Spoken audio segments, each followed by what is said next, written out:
네, 먼저 항암차 한 잔 마시고 시작하겠습니다. 한 모금 한 잔이 아니라 술 한 잔, 두 잔 이 버릇이. 구감초, 생강 그리고 길경 세 가지로 만든 항암차 요즘 매일 마시고 있습니다. 맛도 좋고요. 또 속도 편해요. 저보다 연세 드신 분들께 먼저 양해의 말씀.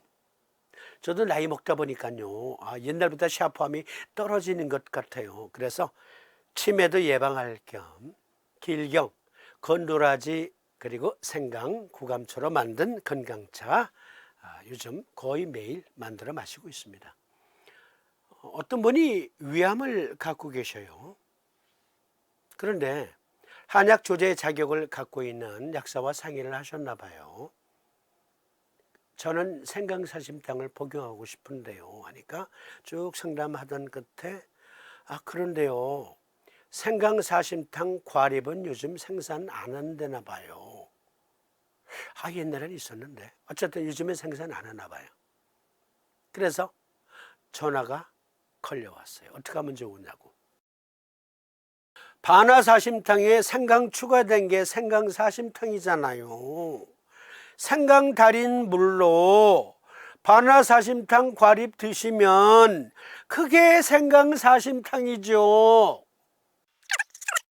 요즘 삼침법TV 유튜브 게시판에 들어가면 저절로 그냥 기분이 업됩니다. 어쩌면 왕초보일지도 모르겠어요. 처음 댓글 주신 분이 제가 짧게 글을 드렸습니다만, 그런데 그분이 이제 계속 또 질문이 올라오니까 보다 경험이 많으신 한의학자가 그건 이렇게 생각됩니다만 하고 또 글을 주시고, 그러자 제자 이것은 또 어떻게 생각하세요? 또 질문 주니까 그건 이러저러합니다 하고 아주 활발한 댓글 토론, 면학 분위기가 조성되고 있습니다. 정말 멋진 일이 아닐 수 없습니다. 댓글 참여 크게 환영하고 또 댓글로 서로 의견 주고받는 것 크게 감사드리면서, 그래서 제가 특별히 오늘 시간은 왕초보님들을 위한 실무 중심 삼침법의 치료 효과 메커니즘을 여러분들과 함께 토론해 보고자 합니다. 실무 중심으로 고찰해 보는 삼침법 치료 효과의 그 듣기 메커니즘. 먼저 한의학 대사전. 경맥들은 자체의 순행 부위가 있고 일정한 장부 기관들과 연계되어 있다. 이 경맥을 통하여 그 경기가 해당 장부 및 기관들에 가서 정상적인 기능을 유지하게 하며 온몸을 하나의 통일체로 연결시켜주는 기능을 수행한다. 한의학 대사전. 이것을 간목경의 경으로 바꾸어서 이렇게 표현해 볼 수 있겠죠. 간목경은 자체의 순행 부위가 있고 간 그리고 간의 부속 기관들과 연계되어 있다. 간목경은 그 경기를 통해서 간과 간에 속한 부속 기관들에 가서 정상적인 기능을 유지하게 하며 온몸을 하나의 통일체로 연결시켜주는 기능을 수행한다. 그러니까 간목경의 고름풍, 오늘날 모던한 의학 용어로 바꾸면 신진대사. 간목경은 신진대사력으로 간과 그 부속기관의 정상적인 기능을 유지하게 함과 동시에 그 신진대사력으로 온몸의 항상성을 유지시켜주고 있다. 그런데 간목경의 경기인 고름풍, 즉 신진대사력이 약해졌어요. 그로 인해서 간 기능도 그의 부속기관 기능도 약해졌어요. 그러면 많은 질병들이 발생하겠죠.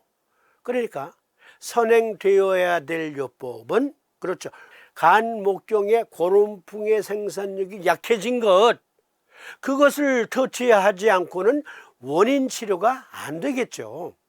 왕초보님들이라 할지라도 그 정도는 동의하시겠죠. 그런데 간목경의 기능이 떨어진 원인이 신진대사력 저하력 때문이에요. 그로 인해서 간과 그 부속기관의 기능이 떨어졌어요. 그런데 그것을 회복시켜주는 TCM 요법은 없어요.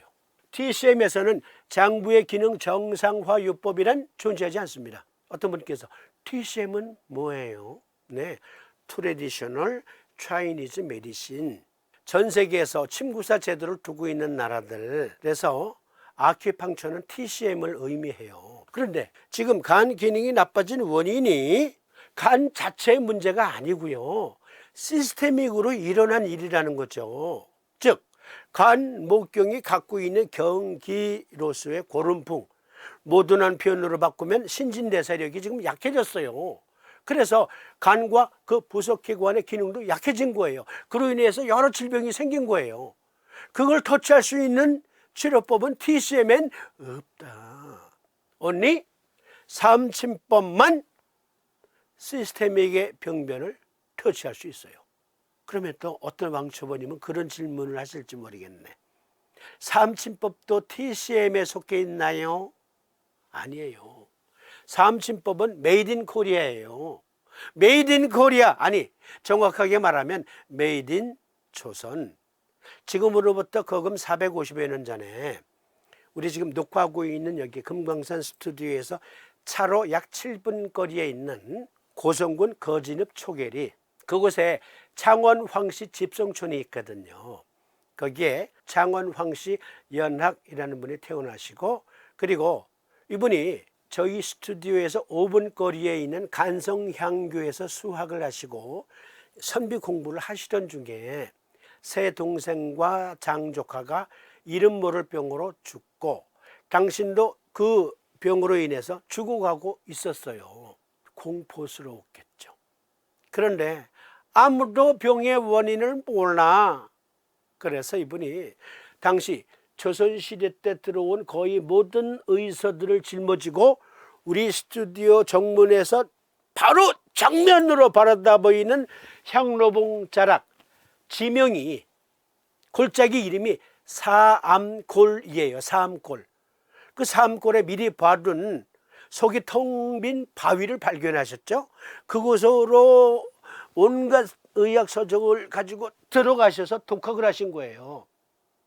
그리고 마침내 당신의 병이 오늘날 병명으로 림프암이다, 그걸 깨달으시죠.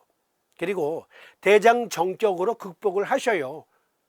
스스로 치료하셔서 완치하셨다고요. 대장정격을 통해서 대장암을 스스로 극복하셔요. 그리고 이제 세상을 이롭게 하리 하고 막 하산을 했는데 마침 임진왜란이 벌어진 거예요.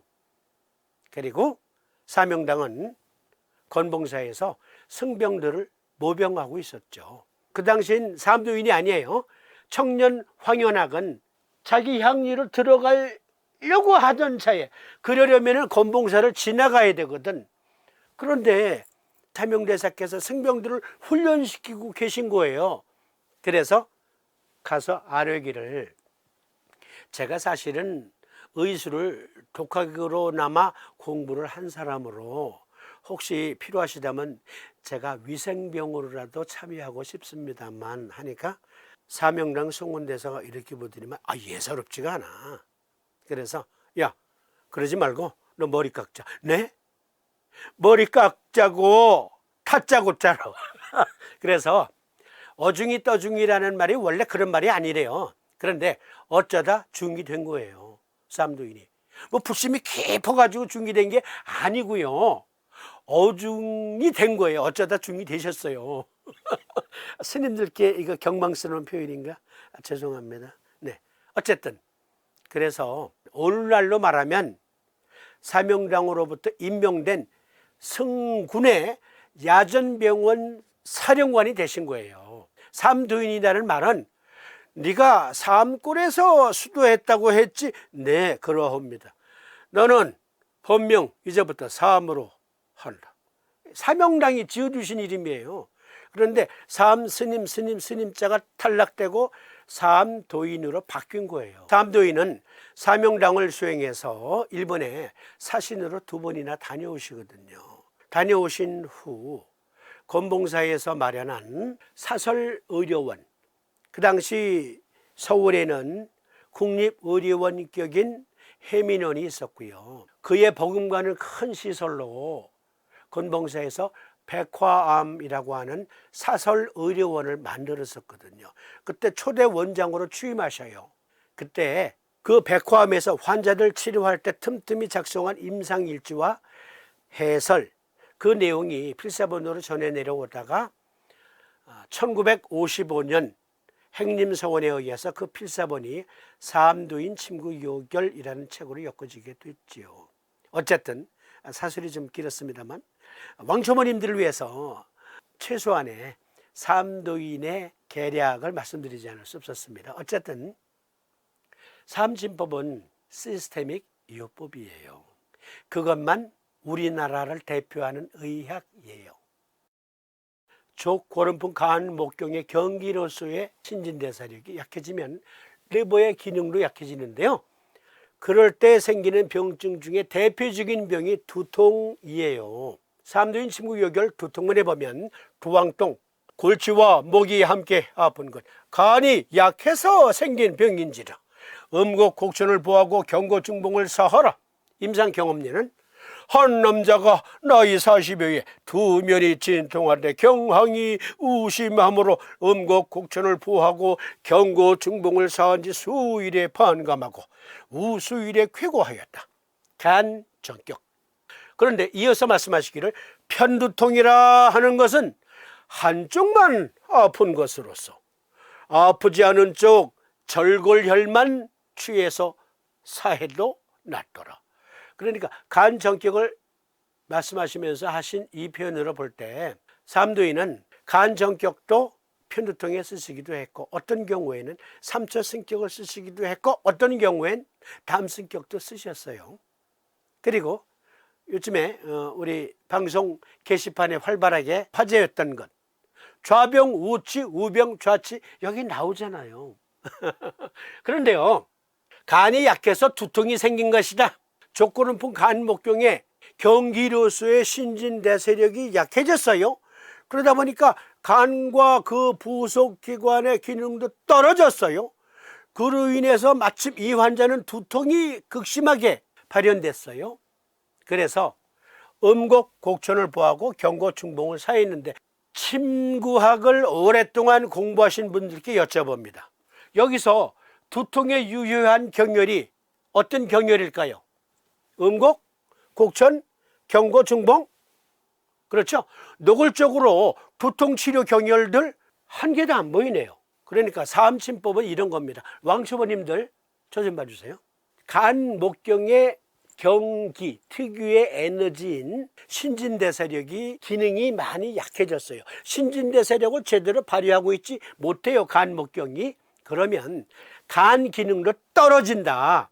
간 기능이 떨어졌을 때 생긴 병들 중에 삼두인은 지금 두통을 말씀하셨는데, 그러니까 두통에 유효한 경혈의 찌른들, 그것이 완치가 되겠어요? 그것은 객증이죠.